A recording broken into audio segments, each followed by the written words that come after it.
Today I chased a rat about the hall with a broom, and set the broom afire, ruined my embroidery, threw it in the privy, ate too much for dinner, hid in the barn and sulked, teased the little kitchen boy until he cried, turned the mattresses, took the linen outside for airing, hid from Morwenna and her endless chores, ate supper, brought in the forgotten linen now wet with dew, endured scolding and slapping from Morwenna, pinched Perkin, and went to bed.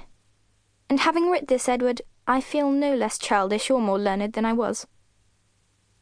21st day of September. Something is astir.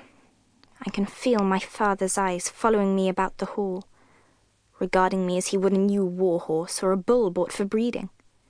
I'm surprised that he has not asked to examine my hooves. And he asks me questions, the beast who never speaks to me except with the flat of his hand to my cheek or rump. This morning, "Exactly how old are you, daughter?" This forenoon, "Have you all of your teeth? Is your breath sweet or foul? Are you a good eater? What colour is your hair when it is clean? Before supper, how are your sewing and your bowels and your conversation?"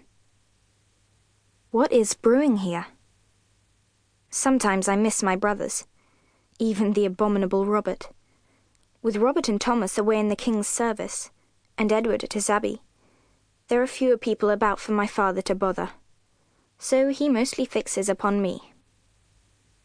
22nd day of September. I am a prisoner to my needle again today, hemming linen in the solar with my mother and her women. This chamber is pleasant, large and sunny, with my mother and father's big bed on one side, and on the other, a window that looks out on the world I could be enjoying were I not in here sewing. I can see across the yard, past the stables and privy and cowshed, to the river and the gatehouse, over the fields to the village beyond. Cottages line the dusty road leading to the church at the far end.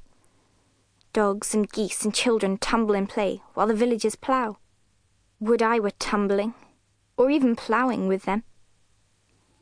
Here, in my prison, my mother works and gossips with her women as if she didn't mind being chained to needle and spindle. My nurse, Morwenna, now that I'm near grown and not in need of her nursing, tortures me with complaints about the length of my stitches and the colours of my silk and the thumbprints on the altar cloth I am hemming. If I had to be born a lady, why not a rich lady, so someone else could do the work, and I could lie on a silken bed and listen to a beautiful minstrel sing, while my servants hemmed. Instead, I'm the daughter of a country knight with but 10 servants, 70 villagers, no minstrel, and acres of unhemmed linen. It grumbles my guts.